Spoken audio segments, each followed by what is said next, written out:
one of the things that I know for a fact in my experience that helps keep compassion alive in a conversation is curiosity. So if you come at me with something that's diametrically opposed to what I believe in, rather than saying you're wrong, it's more of a curiosity. Well, tell me more about how did you come to that understanding? Explain to me your journey.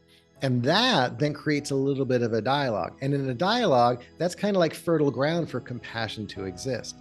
And so, once again, I can't convince anybody of anything, but if I can be present and sit in a really compassionate, curious space, we might find some place for change to happen.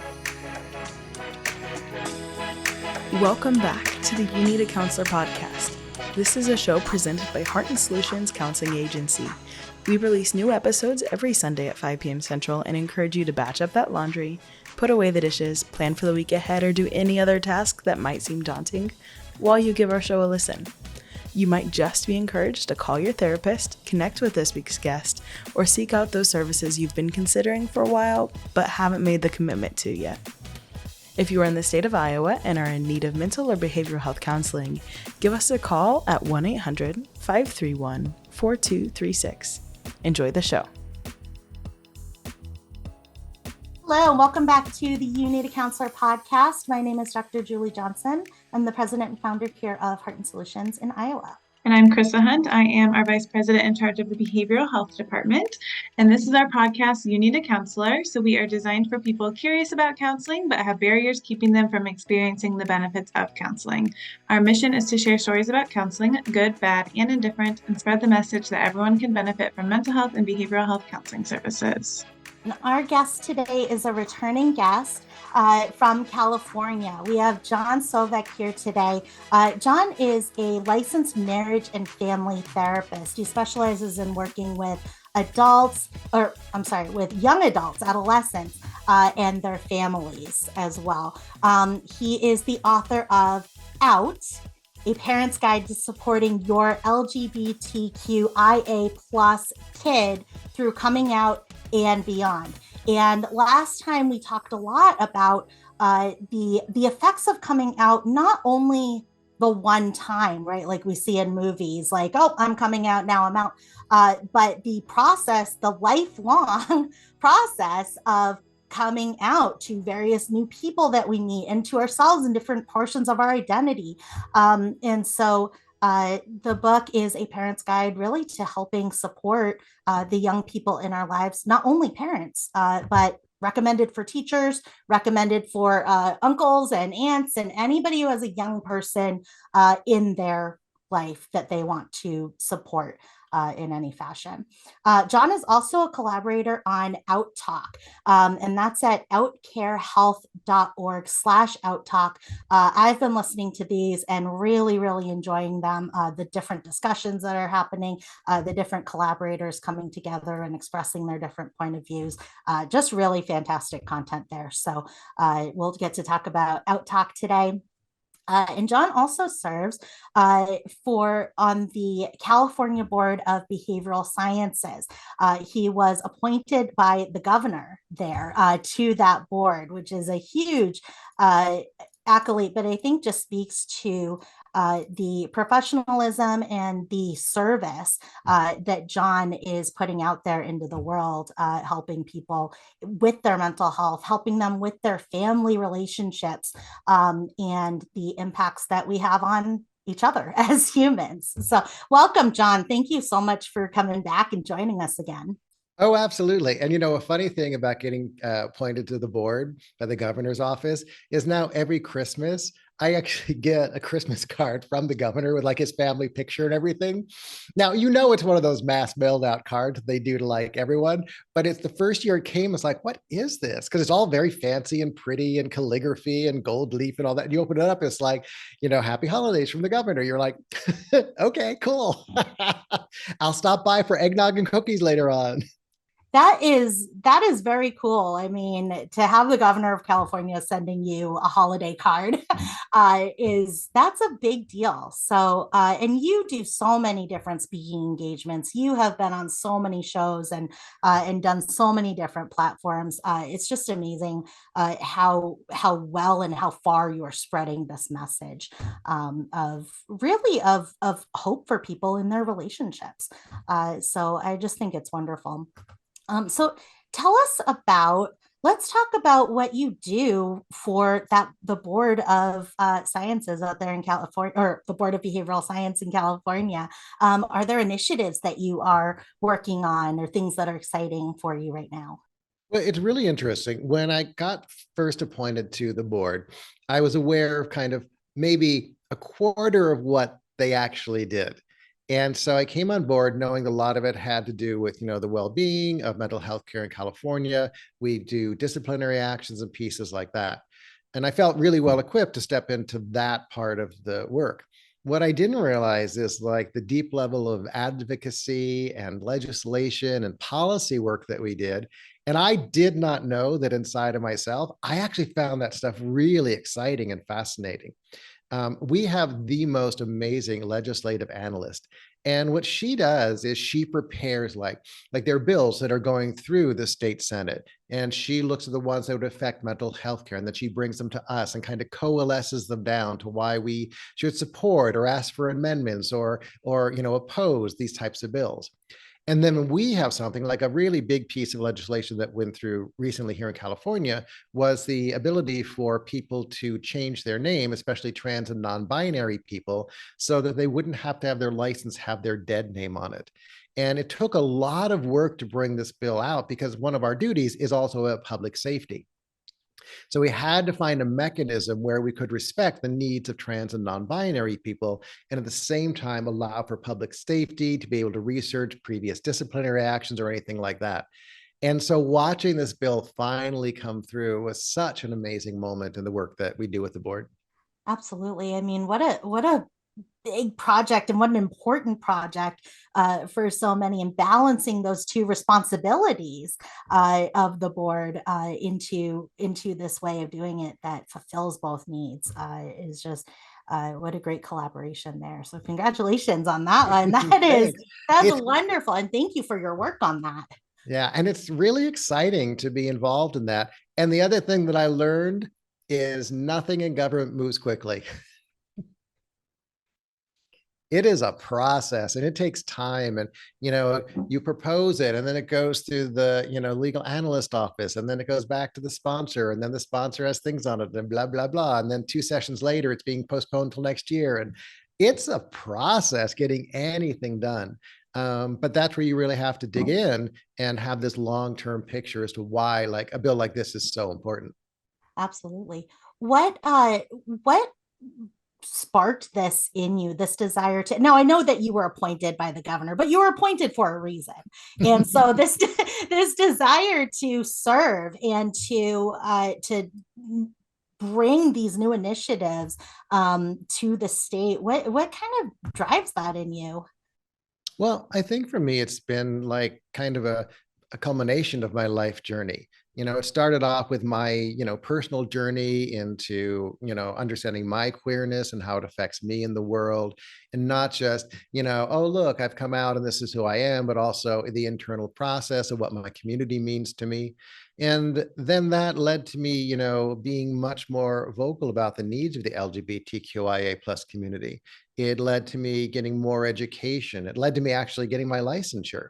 And then that step into, well, now I want to speak in these larger platforms. And you've talked how I speak all over the country and actually all over the world now, and bring this idea of creating affirming spaces for LGBTQIS people is an absolute essential part of what we need to do to create a better society.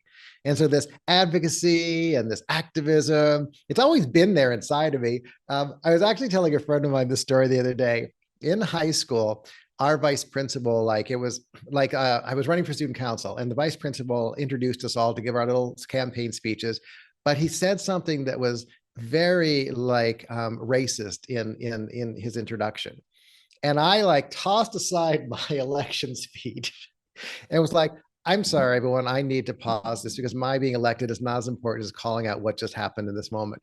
And I called out the vice principal for having made this racist comment. Of course, I get into all kinds of trouble.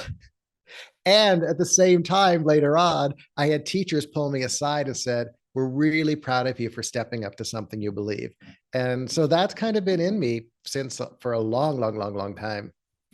Oh, what a great story. And it really, speaks to just your bravery in saying the things that need to be said, and seeing the need for this change as, no, this is something that needs to happen, not something that, would be nice if it happened. So I think that really speaks to, all the service that you do. It's And wonderful. I also am a very strong believer. I know as part of the school that I went to and, kind of the theory that I sit in, which is a very postmodern stance, is that part of our work as therapists is about social justice, about creating change. Whether it's supporting someone singularly in the room, whether it's having an agency and creating community change, whether it's using that agency platform to step up and start talking about policy within your community. I personally think that we as therapists have a bigger calling. We have chosen to step into this place where we care about the individuals that we interact with. And so we can take that and we can find where our passion is to make change in our community. And so for me, I do think we have a bigger calling and the ability to make a difference simply because of the career we've chosen. And for young people, students, or really anybody who wants to get involved but is like, I'm not going to be appointed to the board by the governor, right? How do I get involved? What suggestions might you give to somebody listening who goes, yes, I feel that too. I'm inspired and I want to, that's who I am as well. I want to help. What suggestions might you give them? Well, I think the first thing is find out what your passion of help is. Is it maybe helping the homeless community? Is it maybe helping women who are, been exposed to domestic violence? Is it helping, adoptees? Is it helping immigration policy? Find out where your passion is. And then the first place to start into this is volunteer. Volunteer with some organization whose systems align with your beliefs and the change you want to see happen in the world, and then take it from there. And if this is your sweet spot and your passion, then everything will start to snowball and build in that direction. And so that starts small, start in your community, start with the people that are right around you and the agencies that are right around you, and then let it develop and grow from there. I love that. Starting small, and I think sometimes we see these big things that need to happen that impact everybody in the state, and it's easy to overlook, our neighbor that we can help in some way, right? Or another student at school that we can support in some way, either publicly or privately. So I think that's wonderful advice as well. And so you talked about, I was telling you that I really, really enjoyed the OutTalks. Although when I say it in my mind, sometimes I think outtakes, and I'm like, that's not right. It's OutTalk.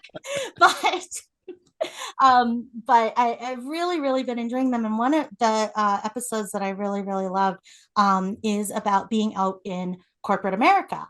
And so I'm curious, being kind of a political figure, right? Or being on that board and making these decisions and talking through the legislation and advocating, are there challenges for gay people in these positions, or did you experience any? Well, it is interesting. I am in California, so there is a lot more space for my voice to be heard. But oftentimes when I'm traveling around the country, speaking at various conferences and doing trainings with organizations, I do hit against the kind of philosophical stance that those particular states have taken. Oftentimes right now in the US, we have a huge movement of anti-LGBTQ legislation going through. And to understand that that's effectively, very strongly affecting our trans and non-binary community, and being aware that sometimes I am stepping into spaces where people are not going to be welcoming of who I am or the message I have. And what I learned for myself is it's less about me. And like I just said, it is about the message. Because every time I step into these maybe more antagonistic spaces, by the honesty and the openness and the integrity that I bring to the conversation, I always have people at the end step up and speak to me personally about journeys they've had, or journeys that their children have had, or journey that they've witnessed their neighbors' kids have had. So by being willing to step into those spaces, understanding that I may not be the most welcome, but I can only bring myself and bring the message that I have to share, that's where the change can happen. It goes back to that thing a moment ago: start small, start with your neighbor. And even on these large platforms that I speak of, I always do it in a way that is welcoming and affirming of everyone's journey up to the point when they meet me. Absolutely. It can be, uh, you talk a lot about empathy and you talk a lot about compassion. It can be difficult to provide compassion when we feel like we're not being provided compassion. And that is a challenging thing to do. How do you do that, or how do you help your clients to do that, to still be compassionate when we're not receiving that compassion back? Right. So there's a Buddhist phrase that says, if you don't have the time to meditate for an hour a day, then you should be meditating for 4 hours a day. And kind of expanding that into this compassion question. If I'm feeling my compassion being challenged, that actually means I need to dig deeper and access that compassion on an even bigger scale. Remember, not all the compassion comes from inside of me. It is also about being, taking care of myself, moving into my wellness, into my mindfulness, and being aware in that space.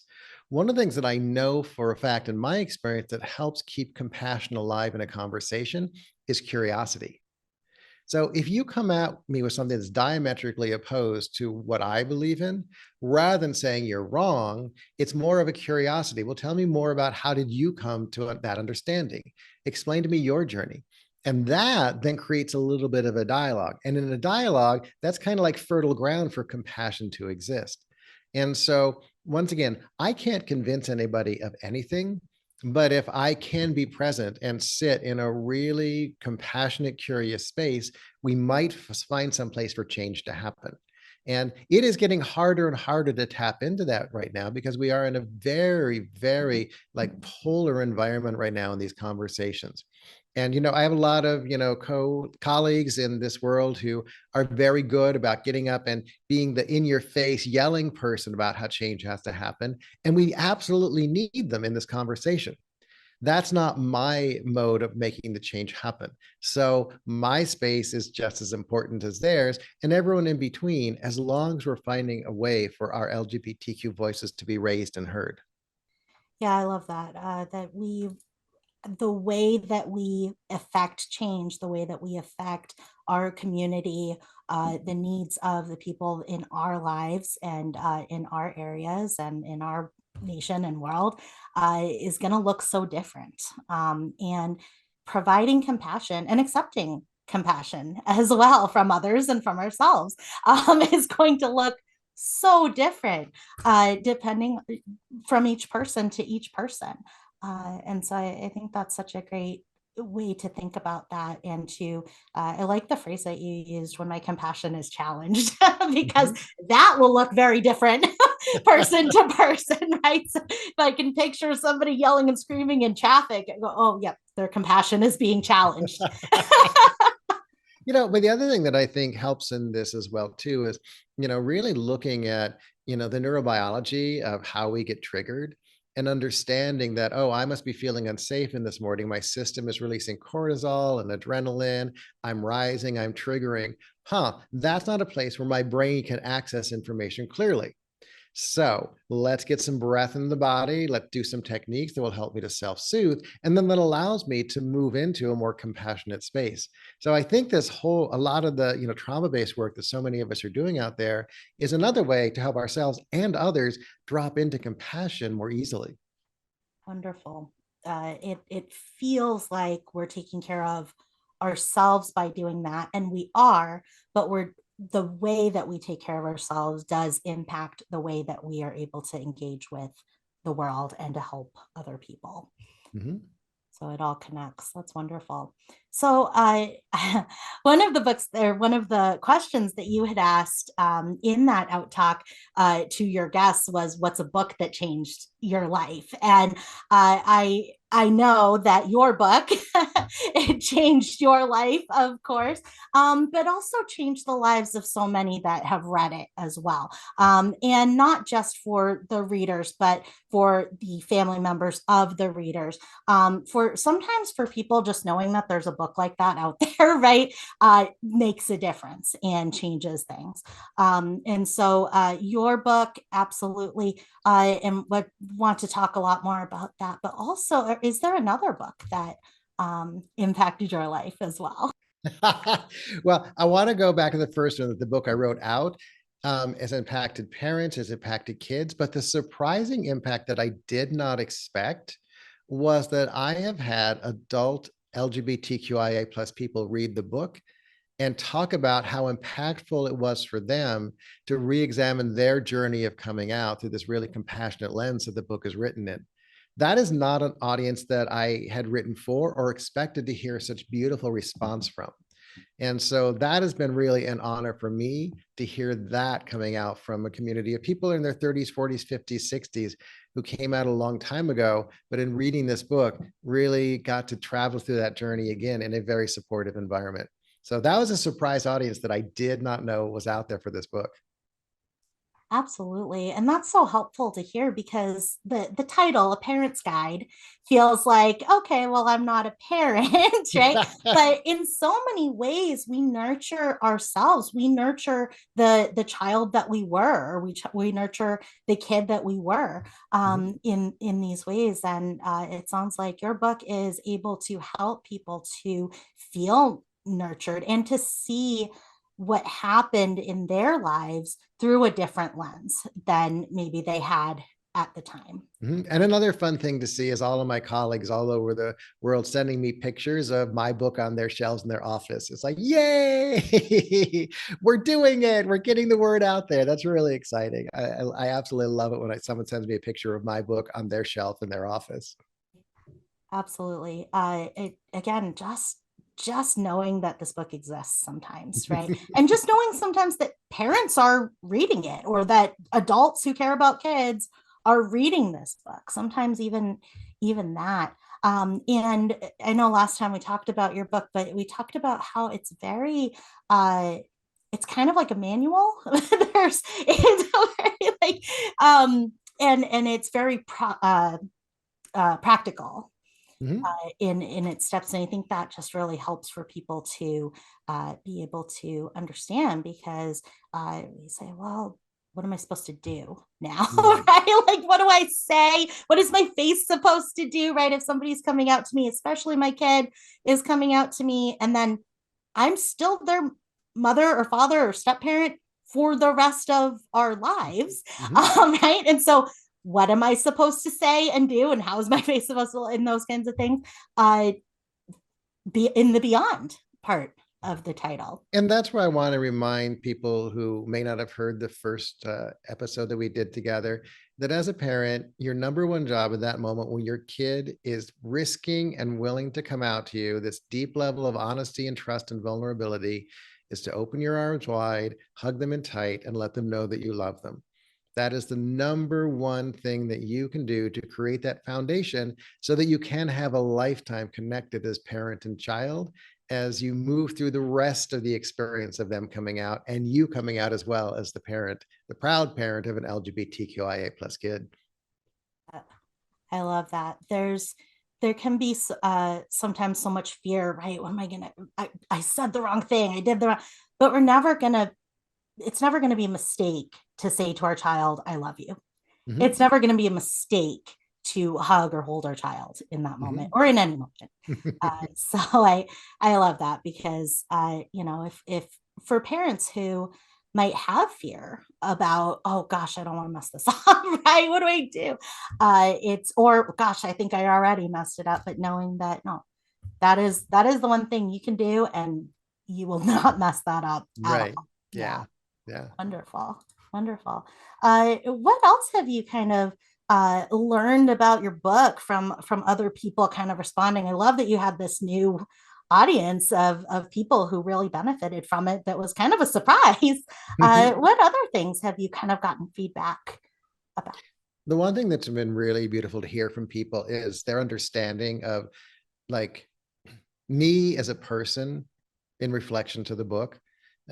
Because that's one of the things that I had an amazing editor and they really helped me develop was my voice in the book.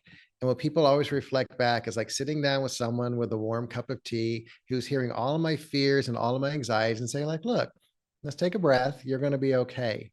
And to realize that people are reading that, they're feeling it through the written word, through the pages as they turn on, and go through each little moment in the book. That to me is really exciting. And I'm really proud that that came across as clearly as it did in the experience of people reading the book. I know one thing I wrote down that we talked about in our first episode too is how we talked about like the grieving process when a parent first gets told their child comes out to them, like grieving like what they expected their child's life to be like. Can you kind of give some ideas or tips that for parents who are going through that grieving process? Well, the number one thing, and just a reminder about this, is to realize as a parent, you are going through a grieving process. And with the kids that I work with, reminding them that their parents are going through a grieving process as well. And letting everyone know it's not you're grieving because your kid has come out to you. It's grieving and letting go of this dream you had of who they would be as they grew up.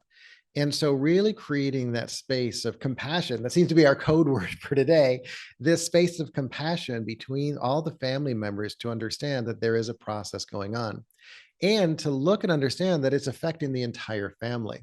So where parents might be grieving in a certain way, maybe a sibling is grieving because it changes their outlook and relationship, where the kid may be grieving because now they've realized they've made this step in this conversation. So to understand that there is a lot of emotional dynamism in this grieving process. And so there are going to be highs and lows of moment of connection, moments of distance as each person is going through that. And not to be afraid of that, because as we travel through emotion, that's where we get to grow and learn. And you have a blog as well on your website, and you have a recent article called "The Worst Four-Letter Word." And as you're talking about grief, but also there's this fear part that can come into for any of us, right? As humans, we have fear naturally, but as that fear kind of, or as we reflect on that fear driving us or not, we can make some real progress in feeling controlled by that fear. Can you tell us more about that? Mm-hmm. So yeah, I joke about the idea that this is the worst four-letter word in the language. It also begins with F, and it's fear. So many of us have this idea that fear is going to shut us down. It's going to move us into places that are uncomfortable and unfamiliar. And as human beings, as creatures, we don't like going into uncomfortable places. It's not where we're biologically created to go. And so the body creates this physiological response that says, no, don't go there. There are times, though, when maybe that voice needs to hear the message, no, don't go there, and then be willing with support and with, a collection of people around you being there, or however you need to do it for yourself, to perhaps take a tiny little, like dip your toe into the shallow end of that thing that you're so afraid of. And then be like, wow, that's not so bad. Interesting. Maybe there's more for me to experience and learn here. And then you like sit down on the edge of this pool and you put your feet in, your knees in, and you kind of sway there. And then you're like, oh no, there are sharks under the water. I need to back up. But you've got those people supporting you. And that these messages of fear are so often based on things that we were taught when we were young, ways of being that we were exposed to either culturally or religiously or family mythology. And so pushing against those stories of what we've been told and being willing to look into those fearful places is an incredible place of growth. I mean, this is kind of the basis of a lot of Jungian therapy, this being willing to do shadow work, to know that all of us and our most beautiful, loving selves do have a side that has a little bit of shadow to it. Looking at the yin yang and how it moves in that circular energy of the dark side and the light side, the two fishes swimming in a circle, chasing each other's tail, that they have to both exist in space and in our spirit for us to be able to move more effectively in the world. I know that just went really deep, really fast. How do you like kind of push your clients to overcome that fear and do like put their toes in the water and try that first? Like, is that difficult with like clients to help walk them through that process of trying things they're afraid of? So the first thing I do is really like lean back into the relationship that we've created in the room. As a therapist, you know a lot of it's about timing. Um, I remember as a newbie therapist wanting to like, oh, I've got this great idea. We have to do this thing with this client now. And then as a more experienced therapist, you start to learn, we need to build a relationship. We need to build some trust in the room. We need to kind of look around this thing from the sides, like going back to the pool analogy. We need to like look inside the building and see, oh, there's a pool in there. And then we need to maybe go inside and walk around on the deck for a little bit and say like, okay, that pool's there. And it's kind of like looks tough and deep and blue. And I'm scared before we can step into it. So once we've built that trust and relationship, then it sometimes come to a very honest moment of saying, look, we need to just rely on what we've built together as a place where we can both walk into this fear. And, from this postmodern stance, my idea of therapy is I'm walking side by side with my clients. And so in that idea is like, I'm right by your side. Let's just take our first look into this. And then using a lot of the trauma-based techniques, I do brain spotting and somatic work. So a lot of it is about body awareness. Okay, as we're stepping into this, how is your body reacting? Where are you feeling it in your body? How could we release that feeling? What happens when you take that exhale and release that energy? So that we're not jumping into the deep end of the pool, but we're using the trust of the relationship we built and the techniques that I've been trained in over the years to help you move just a little bit deeper into that scary place. It really, it's that similar skill that you're using when you're working with legislation and when you're working with discussing these big changes and these big ideas to people who might have a lot of fear around them. And when you were talking about the bill that you were able to work on about not having dead names on driver's licenses, that the idea of it, I think, causes a lot of fear for a lot of people for some reasons that you brought up, like logistically, what are we going to do, right? How is that going to work with safety? How's that going to work with background checks, right? All of that stuff. And so I think because you are able to use that same stance that you're using when you're helping your clients to look at their fear, to acknowledge their fear, to step into their fear a little bit, you're able to use that that same skill set, that same desire to help and to walk with people as you're having even these heated debates by saying like, what is it like, what experiences have you had that have led you to this conclusion, right? What is the fear that's coming, which then allows you to come in and say, okay, that's a valid fear. What about background checks, right? Like that's totally a valid fear. Yeah. How do we do this and address that valid concern? And I think one thing that anyone who's a client or potential client who's listening, and for clinicians themselves to understand. So we may be sitting in this chair providing this safe space, but we are also having big feelings. We may be triggered too. It's like, ooh, that client's thing has come up. My body's starting to have a reaction. Okay, John, feet in the floor, take a deep breath, center, be present. We are real people too. And so I think it's so important for clients to understand that we're not just willy-nilly walking into your fears and saying, let's conquer this. No, we're being compassionate people who are creating a supportive environment where you can take this journey, and we are having a journey as well ourselves. Okay, and I kind of want to go back to your OutTalk that I haven't listened to yet about. I will listen to that after, but about being out in corporate America. I know we kind of mentioned in our last episode, like making agencies and organizations like more affirming. Do you have suggestions or ideas for agencies to put in place to kind of help with being more affirming? Well, I think that it's a agency-wide, corporate-wide, company-wide change that has to happen. Oftentimes I brought in to train like on the executive level. And what I talk about when I'm coming in is like, no, we need to do this training from the person who's serving coffee into the morning to the CEO. everyone needs to be on board with this idea of how we're going to create an affirming environment.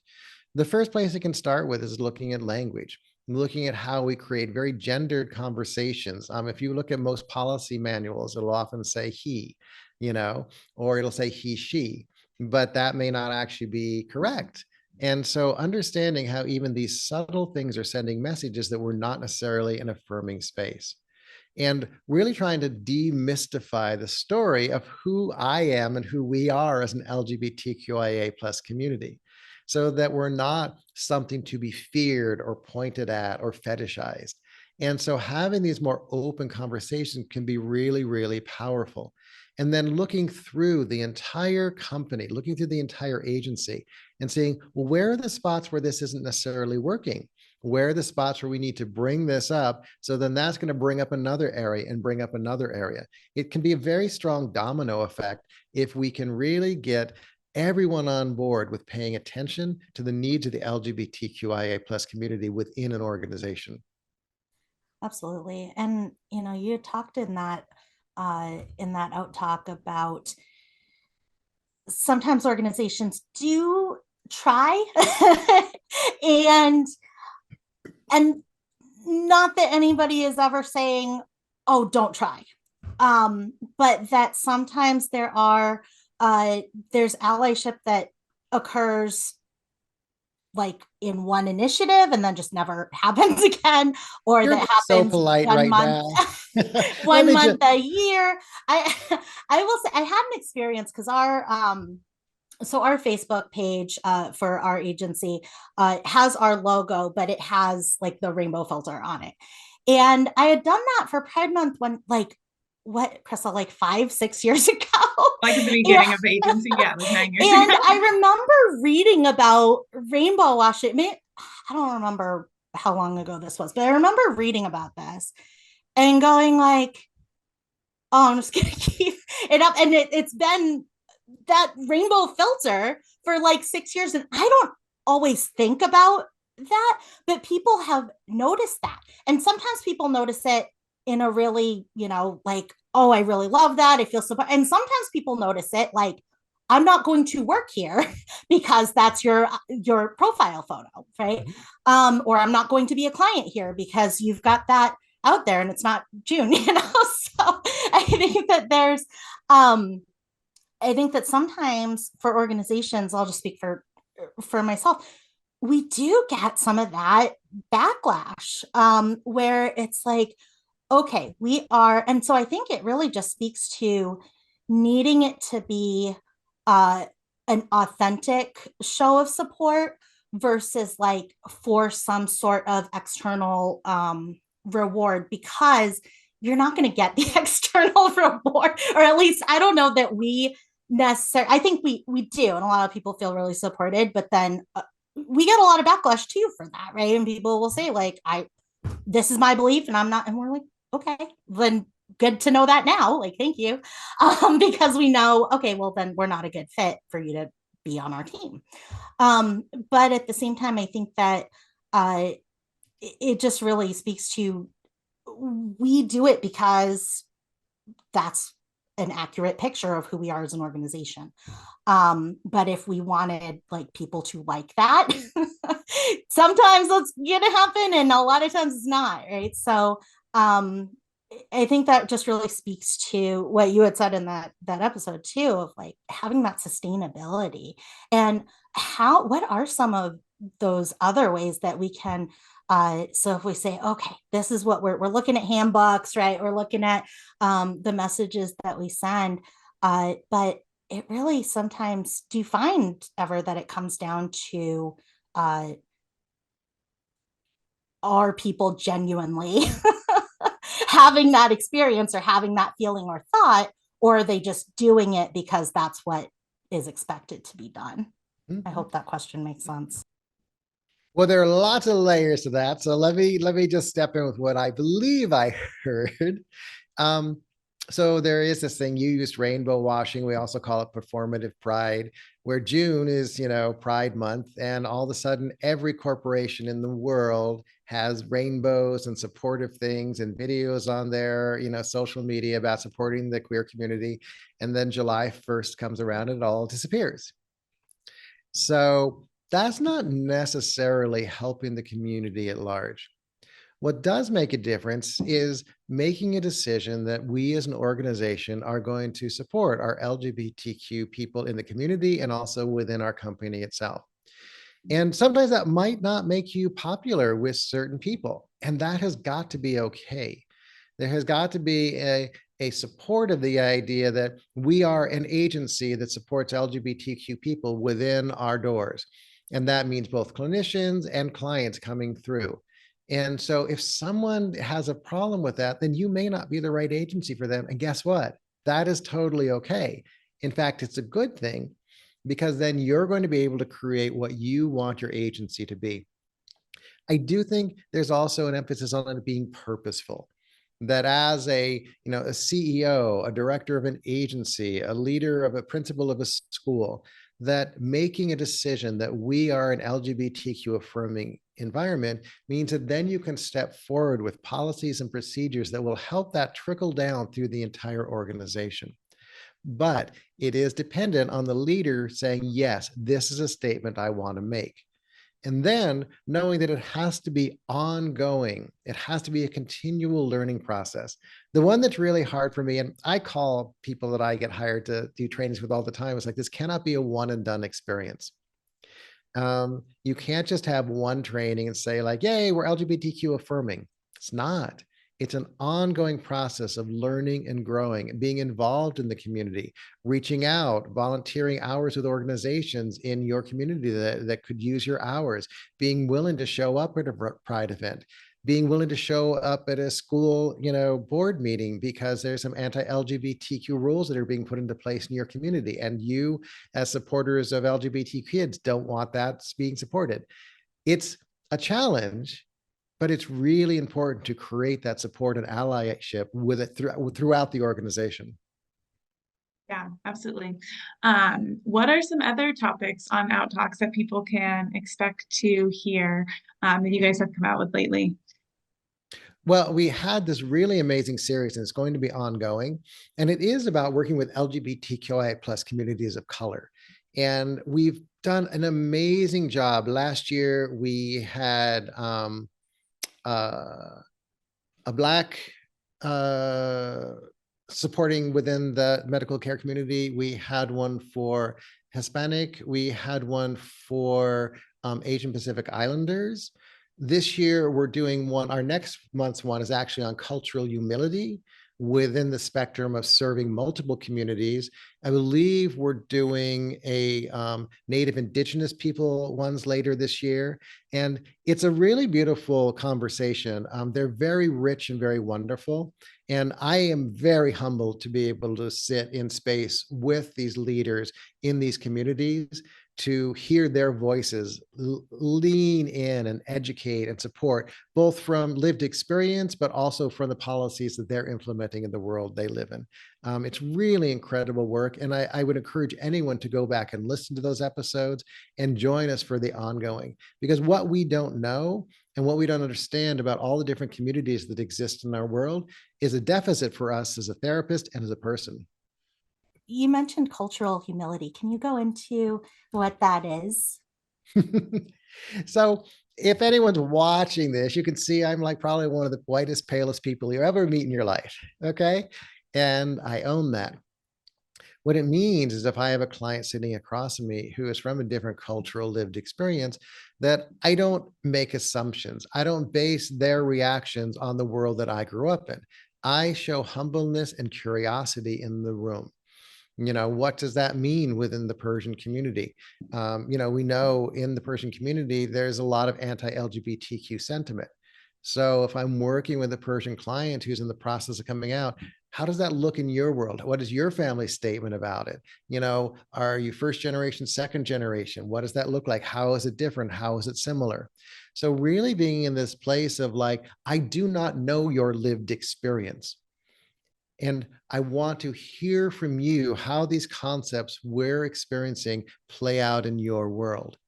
understanding that maybe if I'm working with a Hispanic male client, that there is this story of machismo, which is very, very ongoing in the community. And the idea of being emotionally vulnerable and being open and maybe even shedding a tear is the antithesis of what they were raised with. And then if we look at the idea of coming out as a gay male, which is often interpreted with some communities as being a feminine quality, being a gay male, then how does that push up against their cultural experience growing up? And so this ability to say, I do not know, tell me how it is for you, not educating me on the entire community, but how it is for you within your community and cultural experience. And that, I think, is something we as therapists can bring that humbleness into the room. Yeah, absolutely. Super interesting. I feel like we could have you on like a million more episodes because there's so many more questions and it's like almost time to wrap up. If you could give a suggestion of somebody on the fence about starting counseling, what suggestion might you give?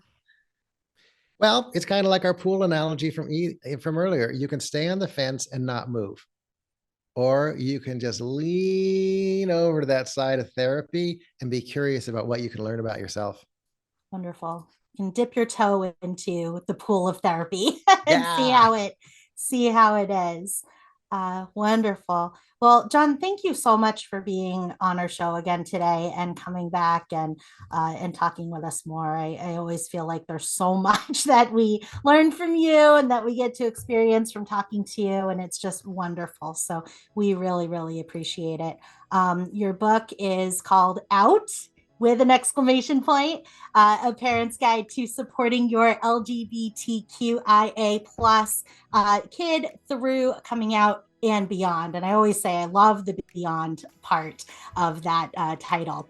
And so OutTalks also, people can go to www.outcarehealth.org with a /OutTalk. But if you go to that page, you'll see the OutTalk link right there as well. And they are fantastic, and they're easy listening if you're doing dishes or something like that. You can still hear, and you hear just so much great content. So we really appreciate that. John's website, also johnsovec.com, for counseling as well, and especially for those young people, teenagers, families that are working through really any kind of situation as it relates to that family system is going to be appropriate there.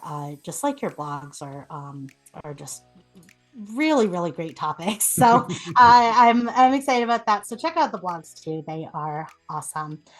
My name is John Sovec, and I need a counselor. Awesome. Thank you so much.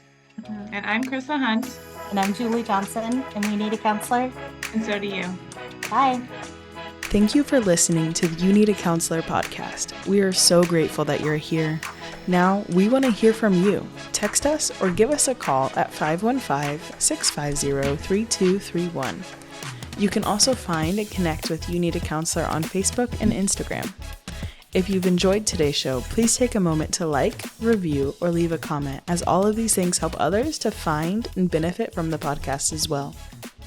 If you're in the state of Iowa and interested in mental health counseling or behavioral health intervention services, give us a call at 800-531-4236.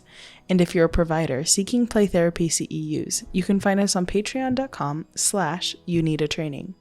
We'll see you for the next episode, Sunday at 5.